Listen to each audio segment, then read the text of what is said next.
Following the huge success of the 240Z, Datsun released its successor, the 260Z, in 1974.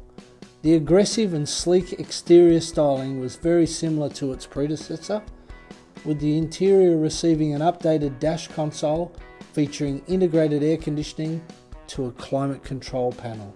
However, the major difference was the overall engine capacity was increased to 2.6 litres. That meant that power was also increased to 165 brake horsepower, and the top speed was now 205 kilometers an hour. Also introduced with this new model was the GT style, featuring 2+2 seating, layout suitable for small adults and children. Well, these cars have a massive history in rally. You should own one too.